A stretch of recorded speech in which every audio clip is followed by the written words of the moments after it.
Ship जब बंदरगाह से निकली तो उस समय कुछ यात्रियों ने 3 ऐसे लोगों को देखा जो चोरी चुपके शिप में घुस रहे थे। स्टार्टिंग में किसी ने भी उन पर जरा भी ध्यान नहीं दिया। रात को जब सभी यात्री लॉन्ज में सोने चले गए, पर वे 3 लोग अभी भी निचले डेक में ही रहे, जहां अक्सर व्हीकल वगैरह पार की जाती है। वहां उन्होंने आग जलाई। अगले 5 मिनट के अंदर ही कैप्टन को फायर अलार्म मिला। पता चलता है कि डेक 4 आग की लपटों में झुलस रहा है। ये समय था 28 दिसंबर सन 2014, जबकि शिप थी Norman Atlantic. The Norman Atlantic into the port of Brindisi, Italy, early Friday. Norman Atlantic, which was en route to Ancona in Italy from the Norman Atlantic continues to burn. The Italian-flagged Norman Atlantic was carrying cars. Norman Atlantic ferry, who filmed this rescue operation from the Norman Atlantic ferry, arrived at ports in Italy to... The plan is now to tow the Norman Atlantic.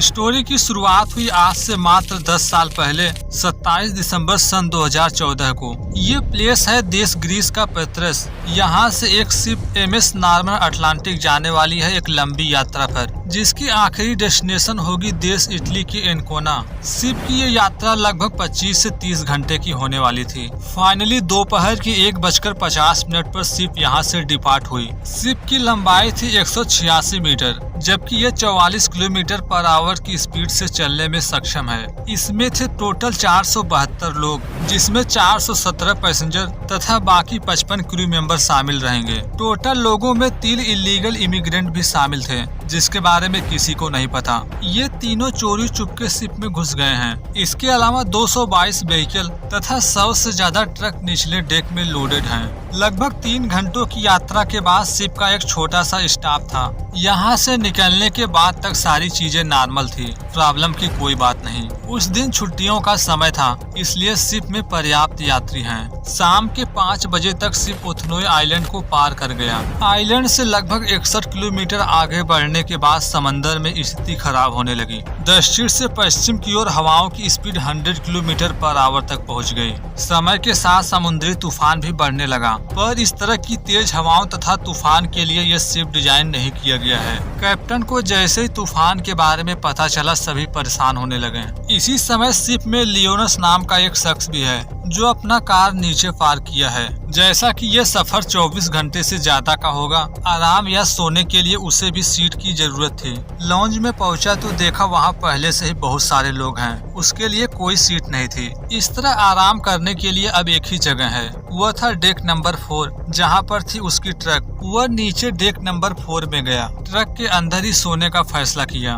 5 बजे तक तो सारी चीजें normal थी। अभी भी तूफान इतना भी बड़ा नहीं है कि वह शिप को नुकसान पहुंचा सके, पर फिर भी कैप्टन की नजर हर पल सामने की तरफ रहती थी। अगले कुछ ही मिनटों बाद एक क्रू ने कैप्टन को बुलाया। कहता है कि सामने खिड़की की तरफ देखो, वहाँ से धुआं निकल रहा है। मगर जब कैप्टन ने देखा तो कहा, मुझे नहीं लगता कि वह धुआं है, हो न हो यह बारिश का पानी तथा स्मोक होगा। पर थोड़ी देर बाद जब पूरी तरह स्पष्ट हो गया, यह कोई फॉग नहीं बल्कि है सच में धुआं। जांच के लिए कुछ क्रू मेंबर को डेक नंबर 3 में भेजा गया। एक क्रू मेंबर जब डेक में पहुंचा, उसे पता लगाना बहुत ही मुश्किल हो रहा था कि आखिर धुआं आ कहां से रहा है, क्योंकि पूरा डेक ट्रकों से एक कतार में भरा पड़ा है। बहुत ही मुश्किल था ये पता लगाना कि स्मोक आ कहां से रहा है। थोड़ी मेहनत के बाद वह पहुंच गया जहां से आ रहा था धुआं। कैप्टन को बताते हैं कि ये स्मोक आ रहा है एक ट्रक से, हो न हो फ्रिजों को चालू रखने के लिए जनरेटर चल रहा होगा। सोचा ये चिंता की कोई बात नहीं। इस तरह वह वापस ऊपर चला गया। वह जैसे ऊपर पहुंचा, लगभग 5:15 बजे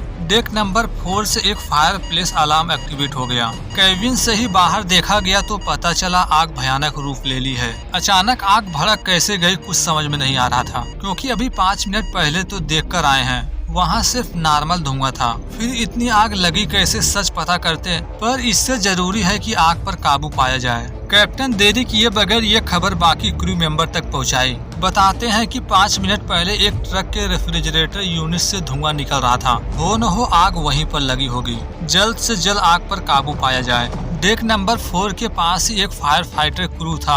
आग जहां पर लगी थी वहां जाकर जानना चाहता है कि कितना नुकसान हुआ होगा, मगर अब तक आग इतनी भड़क गई, नजदीक जाना भी मुश्किल है। इस तरह की प्रॉब्लम से बचने के लिए कई सारे इलेक्ट्रिक पंप इंस्टॉल किए गए थे जो हाई प्रेशर स्प्रिंकलर से कनेक्टेड हैं। क्रू ने जल्दी से उसे ओपन किया ताकि आग पर पानी का छिड़काव करके काबू पाया जा सके। जैसे एक स्प्रिंकलर सिस्टम को ऑन किए, स्मोक इतना बढ़ गया कि वहां खड़ा रहना भी मुश्किल है। न चाहकर भी फायर फाइटर क्रू को वहां से भागना पड़ा। देखते ही देखते स्मोक जहाज के वेंटिलेशन सिस्टम में फैल गया। इस तरह आग तक पहुंचने में जितनी देरी होगी उसे रोकना उतना ही मुश्किल होगा। अगर ऐसा हुआ तो ये पूरी तरह से आग पर कंट्रोल खो देंगे। अंत में न चाहकर भी सभी यात्रियों को जहाज छोड़ने पर मजबूर होना पड़ेगा। अब तक तो कोई भी क्रू मेंबर आग के पास जाने से कतरा रहा था, पर जैसे एहसास हुआ कि यदि हम कोई बड़ा कदम नहीं उठाएं तो जहाज को पूरी तरह जलने से नहीं रोका जा सकता। इस तरह न चाहकर भी कई सारे क्रू मेंबर फुल सेफ्टी के साथ अंदर जाने का फैसला किए, पर जैसे डेक 4 का दरवाजा ओपन किए, आग की लपटें डोर से बाहर की तरफ आई। मजबूरन सभी को फिर से पीछे मुड़ना पड़ा। कैप्टन को जैसे एहसास हुआ कि अब हमें मदद की जरूरत है, देरी किए बगैर 8:38 पर इटली के कोस्ट गार्ड को अपना पहला इमरजेंसी कॉल किए, मगर इस समय ये ब्रिंडसी पोर्ट से लगभग 100 किलोमीटर दूर थे। ये दूरी भले ही 100 किलोमीटर थी, पर फिर भी रेस्क्यू टीम अभी भी निकल सकती है, पर ऐसा नहीं किया गया। दरअसल इस समय शिप देश ग्रीस के सी एरिया में था, इसलिए इटली के कोस्ट गार्ड मदद के लिए नहीं आ सकते। इस तरह इमरजेंसी की सिचुएशन ग्रीस ऑर्गेनाइजेशन को सौंपी गई। जैसे आग डेक 4 में पूरी तरह फैल गई, ट्रक में आराम कर रहे लियोनोस नींद से जाग गया। ट्रक से बाहर निकला तो देखा वह चारों तरफ आग से घिरा हुआ है। देखते देखते सिचुएशन जब बस से भी बदतर हो गई, कैप्टन ने आखिरी डिसीजन लिया। क्रू से कहें कि डग बोट जुटाया जाए, जरूरत पड़ी तो सभी यात्रियों को शिप को छोड़ना पड़ेगा। आग जैसे जैसे बढ़ने लगी, डेक 5 तथा 4 पर मौजूद यात्रियों को भी प्रॉब्लम्स होने लगी। समय के साथ फर्श का तापमान बढ़ने लगा। यात्री वहां से भागकर ऊपरी फ्लोर की तरफ जाने लगे। इस समय शिप में जितने भी लाइव बोट हैं, उस लाइव बोट से हजारों लोगों को समंदर में उतारा जा सकता है, मगर शिप अगले 3 घंटों तक जलता रहा। पर कैप्टन ने अभी भी किसी भी डग बोट को यूज करने से मना किया। पैसेंजर का भी यही कहना था कि कोई भी क्रू मेंबर उन पर जरा भी ध्यान नहीं दे रहा था। फर्श इतना गर्म हो गया था कि उनका पैर ही जलने लगा। रात के लगभग 9 बजे ग्रीस के कोस्ट गार्ड को पता चला इस टाइम जहाज ग्रीस के सी एरिया से बाहर निकल चुका है। इस समय शिप है इटली के समंदर में। इस तरह ग्रीस के कोस्ट गार्ड जो उनकी मदद के लिए आ रहे थे, वे वापस से इसकी जिम्मेदारी इटली के कोस्ट गार्ड को सौंप दिए। इसी तरह शिप जब अगले 5 घंटों तक जलता रहा, जब पूरी तरह से कंफर्म हो गया कि यात्रियों को यहाँ से निकालना ही सही है, तब जाकर कैप्टन ने महिलाओं तथा बच्चों को लाइफ जैकेट पहनने को दिया। नीचे से ऊपर की तरफ जितने भी डेक गर्म होते गए, जान बचाने के लिए सभी यात्री ऊपरी फ्लोर की तरफ भागे। रात के 1 बजे यानी समय आ चुका है 28 दिसंबर सन 2014। इस समय तक जब ऊपर के भी फ्लोर गर्म होने लगे तो एक एक करके लाइफ बोट को नीचे उतारा जाने लगा। शुरुआत के 3 बोट में किसी को लिए बगैर ही नीचे उतार दिए, पर जब यात्रियों के साथ लाइफ बोट को नीचे उतारने की बारी आई, इस बार भी रुक गए, क्योंकि कैप्टन को लग रहा था कि हमें ऐसा करने की कोई जरूरत नहीं, सभी को शिप पर ही रहना चाहिए, हम तक कभी भी मदद पहुंच सकती है। पर ये डिसीजन लेकर ये ऊपरी डेक पर मौजूद 350 से ज्यादा लोगों की जान खतरे में डाल रहे थे। अब तक का कोई भी डेटा नहीं था कि ऊपर कितने लोग हैं, ताकि ये पता कर सकें कि निचले डेक में अभी भी कितने लोग फंसे होंगे। जिस तरह आग बढ़ रही थी, यात्रियों का कहना था कि अब तक वहां पर जितने भी लोग होंगे उनका जीवित बचना संभव नहीं होगा। यात्री तथा बाकी क्रू मेंबर भले ही मौत तथा जीवन के बीच संघर्ष कर रहे हैं, पर सभी का एक ही सवाल था, आखिर शिप में आग लगी तो लगी कैसे। पर सबसे बड़ा सवाल तो ये है, क्रू आग को बुझाने में कामयाब क्यों नहीं हुए। धुएं का पता लगाने के लिए क्रू जब डेक नंबर 4 में पहुंचे तो उन्हें ट्रक के रेफ्रिजरेटर से धुआं निकलता हुआ दिखाई पड़ा, पर यहाँ क्रू को लगा कि इससे कोई प्रॉब्लम नहीं होगी, वे वापस चले आए। पर ऊपर पहुँचते ही 5 मिनट के अंदर ही न जाने ऐसा क्या हुआ, आग इतनी ज्यादा भड़क गई कि काबू करना नामुमकिन हो गया। अब तक लोगों को यही लग रहा है आग लगने की कड़ी जुड़ी है ट्रक से ही, पर यहाँ सोचने वाली बात है, यदि रेफ्रिजरेटर को ऑन रखने से कोई प्रॉब्लम आ सकती थी तो ऐसा करने की परमिशन क्यों दी गई। डीजल जनरेटर चलाने से इस तरह की प्रॉब्लम आ सकती है तो शिप पर इलेक्ट्रिसिटी होनी तो चाहिए ताकि ट्रकों के कूलिंग सिस्टम को चलाया जा सके। इसका रीजन कुछ भी हो, यदि उस समय डीजल जनरेटर ऑन था तो उससे खतरनाक स्पार्क उत्पन्न हो सकता है। इस तरह का स्पार्क खुले सड़क पर खतरनाक तो नहीं होता, पर यही छोटा सा स्पार्क शिप में आग लगाने के लिए पर्याप्त था। यदि आग लगने का यही रीजन मान लिया जाए तो यहाँ दूसरा सवाल उठता है कि यह आग पर काबू क्यों नहीं पा सके। समय रहते क्रू ने फायर स्प्रिंकलर को भी ऑन कर दिया था, पानी का छिड़काव हो चुका था शुरू, फिर आग की लपटें कम होने की बजाय बढ़ क्यों गई। दरअसल उस समय फायर स्प्रिंकलर सिस्टम सही ढंग से काम नहीं कर रहा था। उस समय क्रू ने ड्रेनेज सिस्टम को सक्रिय करने की कोशिश तो की थी, पानी के छिड़काव का सिग्नल भी मिला था। फिर सवाल वहीं पर आकर रुकता है कि अगर ऐसा था तो आग काबू से बाहर क्यों हो गई। दरअसल उस समय क्रू डेक 3 पर ड्रेनेज को खोल दिया था, ना कि डेक नंबर 4 में, क्योंकि आग तो डेक 4 पर लगी थी। इस सवाल पर उस क्रू का कहना था कि डेक 4 के ड्रेनेज को भी खोला गया था, पर असल में मैकेनिकल फेलियर की वजह से उस समय वह ओपन हुआ ही नहीं, जिस कारण ये आग पर काबू पाने में कामयाब नहीं थे। इसी के साथ साथ डेक 4 का फायर अलार्म सिस्टम भी सही से वर्क नहीं कर रहा था। इसी वजह से आग लगने के लगभग 5 मिनट बाद केविन के पर्सनल फायर अलार्म सिस्टम से पता चला कि नीचे आग लग गई है।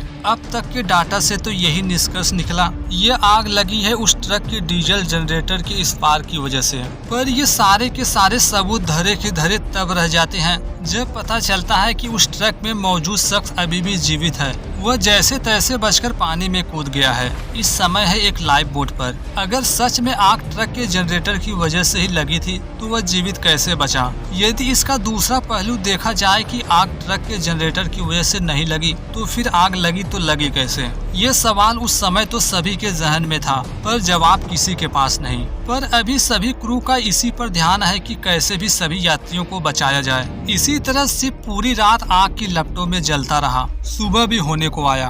लगभग 8:15 बजे बंदरगाह से निकली रेस्क्यू टीम उन तक पहुंचने में कामयाब हुई। अब तक इसकी खबर वहां से गुजरने वाले कई सारे बल्क कैरियर शिप तथा कार्गो शिप को इसकी जानकारी मिल चुकी थी। वे भी पैसेंजर को बचाने के लिए कब का निकल चुके थे।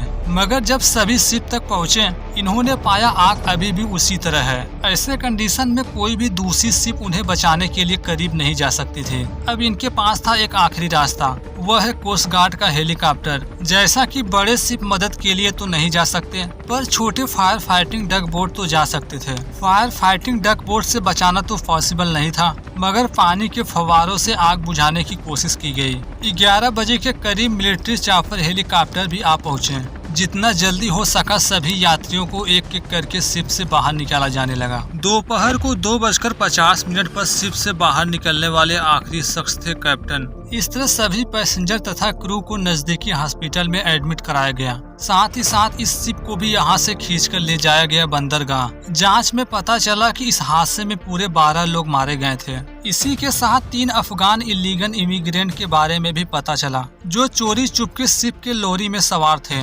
इन्वेस्टिगेशन में पता चला कि कुछ यात्री लॉरी में छुपे हुए कुछ लोगों को देखे थे।